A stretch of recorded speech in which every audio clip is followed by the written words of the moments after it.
The Belize government appeals the court ruling barring it from holding a referendum on a border issue. Our top story in Caribbean Newsline for Thursday, April 4th. From the CMC News Center in Bridgetown, I'm Dawn Paris. Good evening. The Dean Barrow administration hit with a major setback in its efforts to hold a referendum on whether the country's long-standing territorial dispute with Guatemala should be taken to the International Court of Justice, the ICJ. Chief Justice Kenneth Benjamin on a Wednesday evening granted the opposition People's United Party, PUP, an interim injunction blocking the government from holding the vote that had been scheduled for next Wednesday. But the United Democratic Party, the UDP administration, is appealing what Prime Minister Dean Barrow described as a disappointing decision. We'll hear what the government's position is, but first, Senior Counsel Eamon Courtney, who represented the PUP in the matter, explained the judge's decision. The Chief Justice has found that there is an arguable case that the procedure under which the referendum has been launched by the government may be irregular. We are satisfied that we have more than a good argument to make on it, and as a result of his concern as to the propriety of the referendum process, he has issued an injunction restraining the holding of the referendum on Wednesday. The PUP is insisting that the government use the right method to hold a referendum on the ICJ matter, firstly going to the House of Representatives. Under the Referendum Act, you can have a referendum on 4 bases. The first is a resolution of the National Assembly that says there's a matter of national importance and there should be a referendum on that. The government went under Section 2(1)(d), which provides that if there's a proposed settlement, that settlement be put to the people for their approval or their rejection. And I pointed out to the Chief Justice in arguments that there is no proposed settlement. And for there to be a settlement, you need to know the terms, and nobody knows the terms. So the CJ looked at that and said, no, hold on, there is no proposed settlement. So what is it that the people are voting on?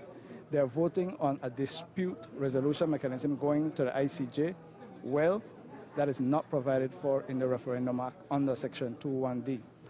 What the Prime Minister has been running away from is exactly what the claimants have been demanding. If the Prime Minister wants to have this referendum lawfully, he should move the resolution, first of all, under Section 2(1)(a). But that requires a debate in the House of Representatives, and that resolution has to be passed. And it is quite obvious that he's afraid of it, and the reason he's afraid of it is because there are members in his House who are not going to come up publicly in the National Assembly and vote in support of what he wants to do. But Attorney General Michael Perfeet says he has already signed appeal documents which were expected to be submitted by Thursday. He's hoping to get a hearing in the Court of Appeal before the day the referendum was to be held, that's April 10th. While he did not want to comment any further on the Chief Justice's decision, Prime Minister Dean Barrow made his disappointment known at a press conference. I am extremely disappointed by the ruling, but I have absolutely no doubt in my mind that we may have lost a battle. We will absolutely win the war. My disappointment is, of course, based on the fact that there has been all this preparation, there has been the frenzied effort to get our people properly informed. There has been the tremendous hard work done by the referendum unit, by the public officers. There has been this intense, thoroughgoing, absolutely healthy debate. And if this judgment were to mean the end of the road, I would be absolutely furious at the fact that the people of this country would have been deprived of their opportunity to make a decision. Over in Jamaica, polls have closed in East Portland after a full day of constituents voting for a representative to replace their murdered MP. The Electoral Office of Jamaica is expecting preliminary counting to be completed shortly after 8 p.m. More than 36,000 people were registered to vote between 7 a.m. and 5 p.m. for either the ruling Jamaica Labour Party's Anne-Marie Vaz or the People's National Party's Damien Crawford to fill the vacancy left by the death of MP Dr. Linville Bloomfield earlier this year. The late PNP legislator, who was also a medical doctor, was found murdered at his home in Portland on February 2nd. Meantime, the Office of the Political Ombudsman says it's investigating a formal complaint of vote buying in the Eastern Parish. Political Ombudsman Donna Parchment Brown would not identify the source of the complaint or the alleged perpetrators, but she told a local radio station that the probe has started.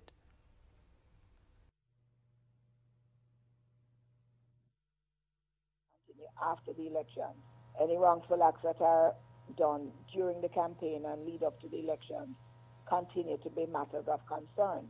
We're particularly concerned because we'll be having general elections in a couple of years, and it's very important that we resolve any issues that may have arisen during this campaign or any other campaign, so that our next general elections, and whether they're national or local government elections and any future by-elections, we will avoid some of the problems that we have seen over the last 2 or 3 years. In relation to the matter of vote buying, I am really urging those who are involved in that activity to understand that it is a breach of the law. Persons who also accept the bribe, that they're breaching the law as well. 3 parliamentarians from Guyana's opposition People's Progressive Party, PPP, are resigning from the National Assembly because of their dual citizenship. Opposition leader Barrett Jagdeo made the disclosure on Wednesday, a day after government announced that its 4 MPs with dual citizenship are stepping down. Jagdeo told a press conference that Gail Teixeira, Odinga Lumumba and Adrian Anamaya will submit their resignations to the Speaker of the National Assembly by next week. 2 of them will also renounce their foreign citizenship, paving the way for their possible election to office in the future. Adrian Anamaya will not renounce. He has explained to me that there are family obligations and other issues, so he will not renounce because of those commitments he has to his family and others. But Odinga Lumumba and Gail Teixeira will renounce. Gail Teixeira has shown me the document. She has filed all the requisite papers, received an acknowledgement already, and will be awaiting the Canadian authorities' decision on the matter for an expedited renunciation, and Odinga will do the same shortly. Jagdeo had previously insisted that the PPP dual citizenship MPs did not need to resign, and that's because they will not be in the National Assembly when it convenes next month. That's because the opposition is boycotting sittings until the Caribbean Court of Justice rules on its appeal against the Court of Appeal judgment that the December 21st, 2018 no-confidence vote against government was not valid. 4 government parliamentarians who are also ministers, Joseph Harmon, Dominic Gaskin, Carl Greenidge and Dr. Rupert Roopnarine, earlier this week submitted their resignations to President David Granger, but must now submit those resignations to the Speaker of the National Assembly.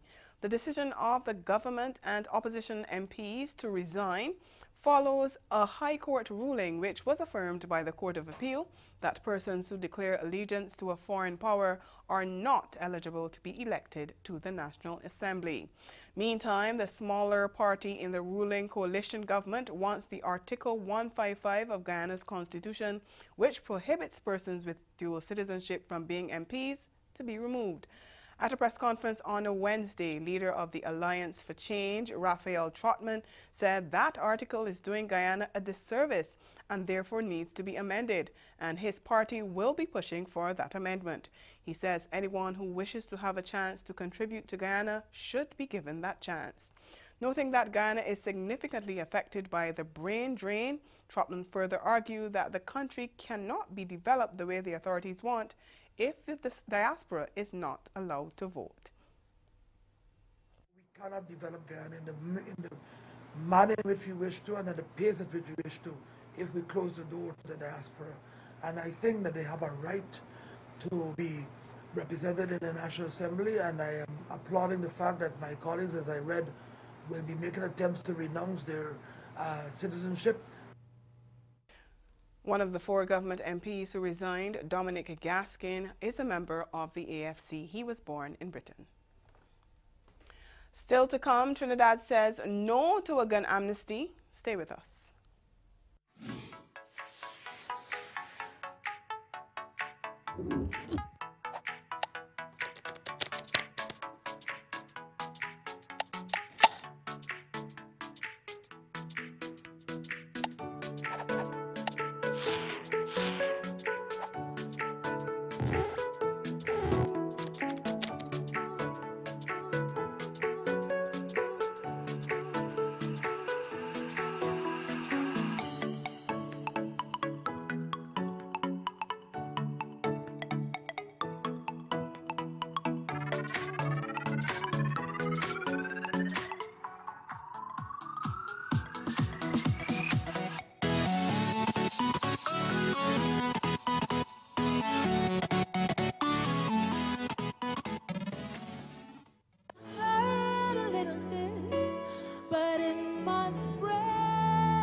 Be let down, no, we're ready for you, and nobody can tell me now.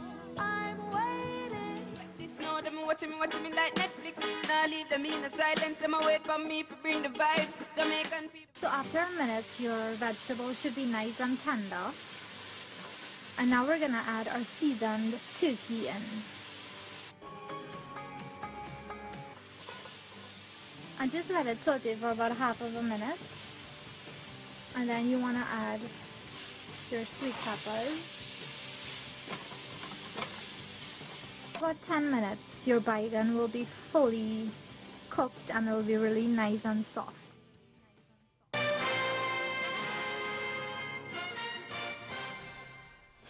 We continue in Trinidad and Tobago, where the Keith Rowley administration says it will not follow Barbados in implementing a gun amnesty to curb gun crime. Barbados' Attorney General Dale Marshall announced the week-long amnesty earlier this week. But Trinidad's National Security Minister Stuart Young told the weekly post-cabinet briefing on Thursday that such an initiative will not work in Port of Spain. A gun amnesty works in certain countries and certain circumstances. We don't think that is applicable to Trinidad and Tobago. Trinidad and Tobago, the guns are being used to carry out criminal enterprise. This is not, as in the old days, someone having a rusty old revolver with 2 rounds of ammunition. They're very sophisticated weapons that unfortunately are here in Trinidad and Tobago.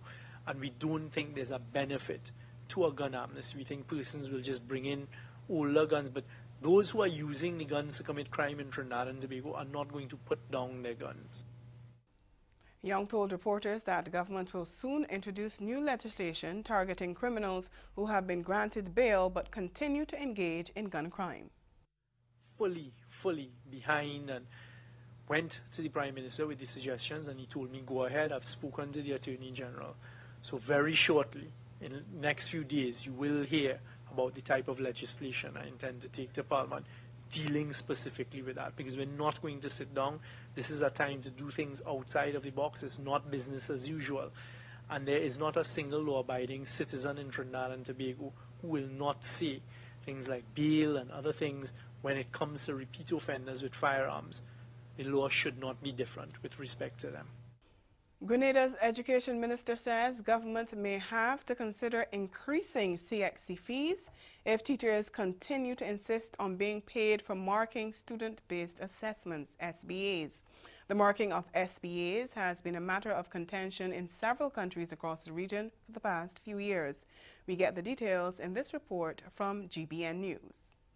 There has been a conversation around the marking of the papers, with it being considered as additional responsibilities for which teachers should be compensated. Education Minister Emlyn Pear, using what she termed the Jamaica example, says extra pay may equate to increased CXC exam fees. In Jamaica, for example, the conversation went like this, that maybe, yes, we can pay you extra, but the cost of doing a CXC subject would increase. Do we want that? In other words, Jamaica was saying, we can pass the cost on to the parents. And then, of course, you know what the parents' response would be. But both in the case of Barbados, Jamaica, Trinidad, consistently, all three governments, ministries of education, have said the same thing. The minister said, however, that the Education Act speaks about the assessment of students.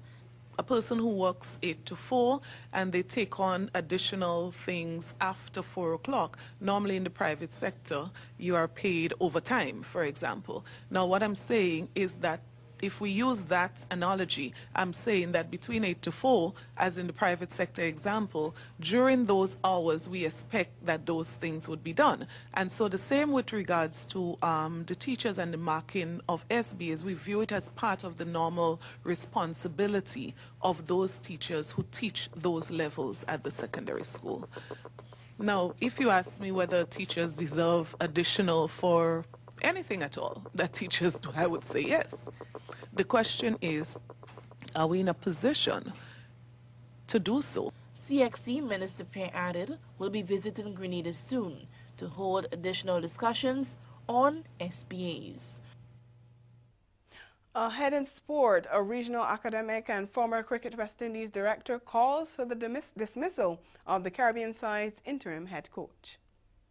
What are these procedures that undercover cops have to follow so that the person they're chasing knows that they are police? Okay, there's two issues here. A, with the undercover. The undercover has what's called a red bubble light.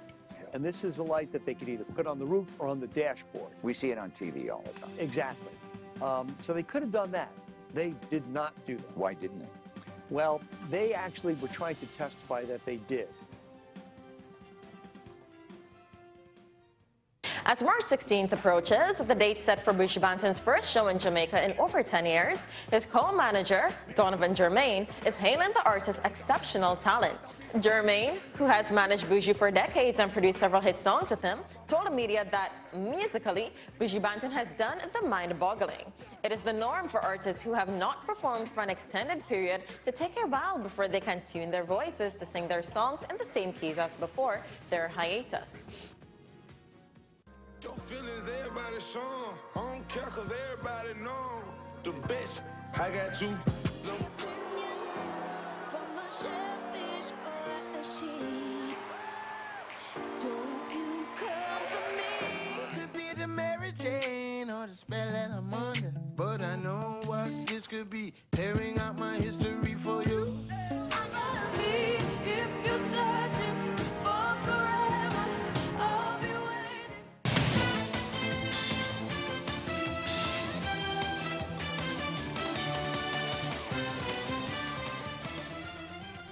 Regional academic and former Cricket Board Director Sir Hilary Beckles is calling for West Indies interim head coach Richard Pybus to be immediately replaced ahead of the World Cup. He says it's time the region develop a coaching system, and he believes Pybus should be replaced with a Caribbean coach.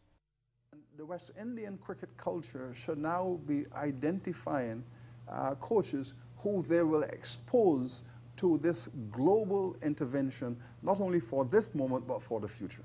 Now, if I have a choice between building up a cadre of West Indian coaches in the context of a World Cup, which is a global project, and which is going to build sustainability into the coaching culture of the Caribbean, that to me seemed to be a no-brainer to compare with a person who is likely to use that moment simply for career advancement.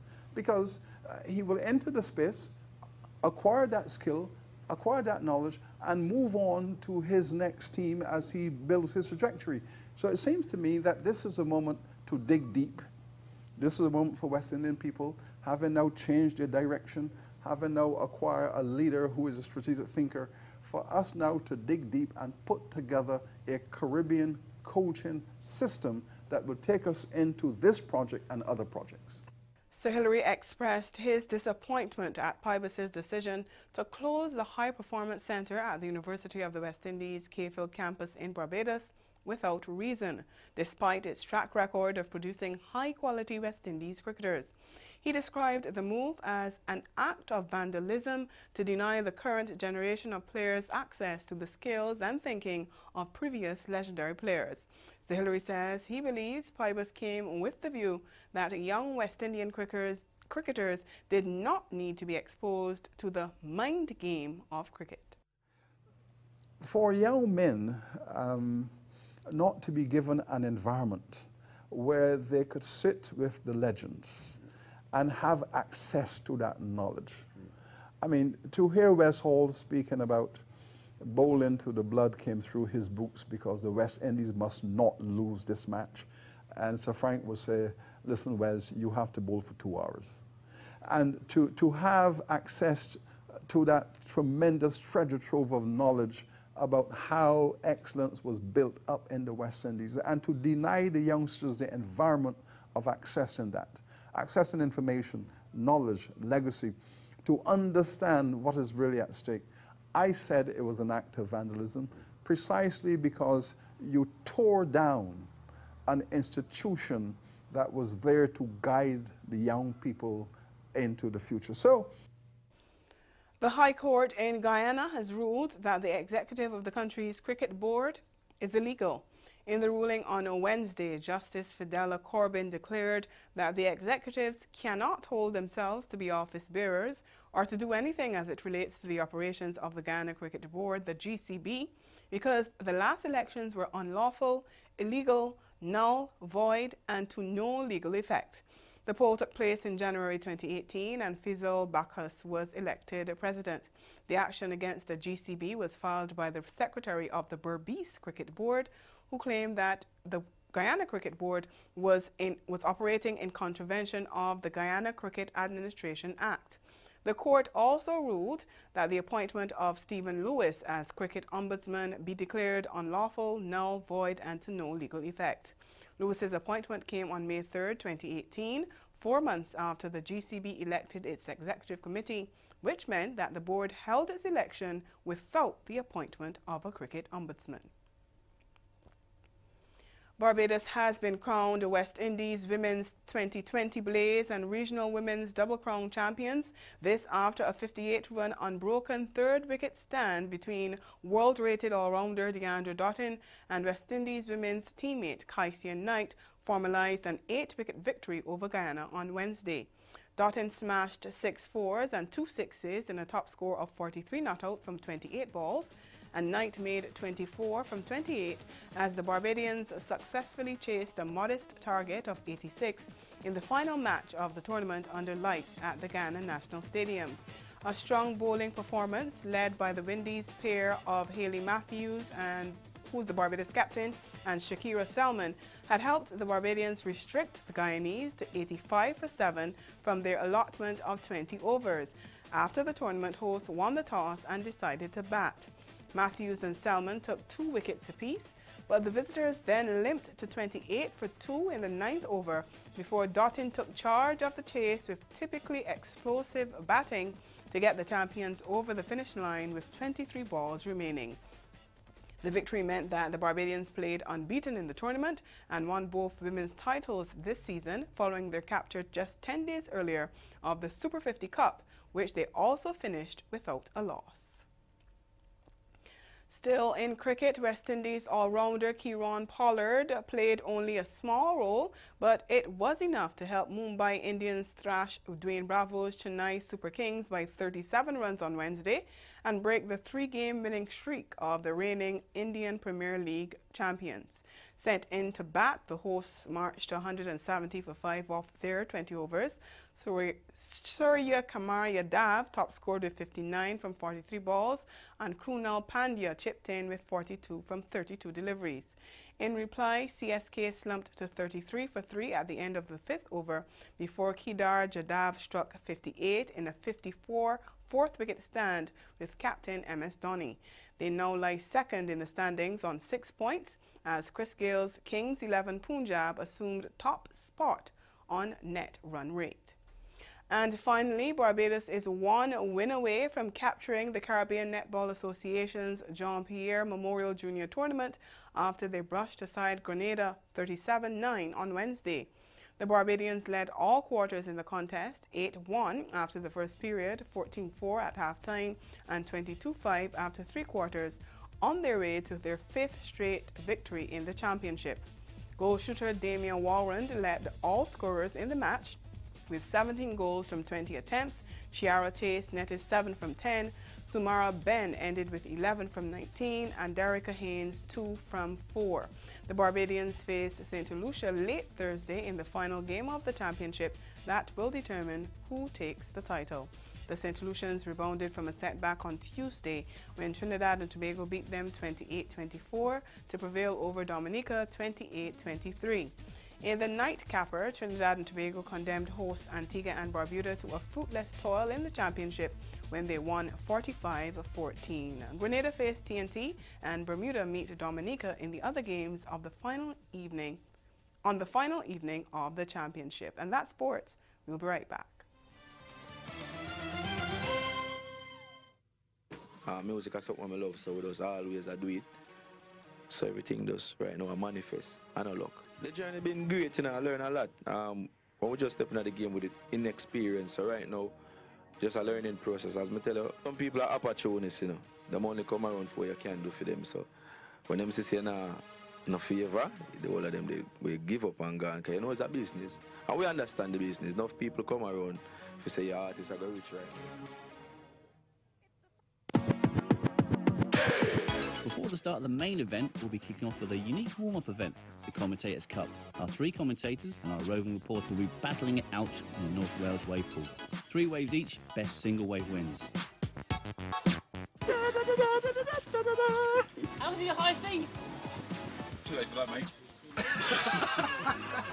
That will be the first scoring wave of the day.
Again, the major developments of this day, the Belize government appeals the court ruling barring it from holding a referendum on its border dispute with Guatemala. And in sport, Sir Hilary Beckles calls for the immediate replacement of West Indies interim head coach Richard Pybus ahead of the World Cup. And that's Caribbean Newsline. For news and sport round the clock, subscribe to CanonNews.com, and for more of our programming, log on to CaribVision.tv and check out our YouTube channel. We'll be back here again tomorrow, but from all of us at CMC News, thank you for watching and have a good night.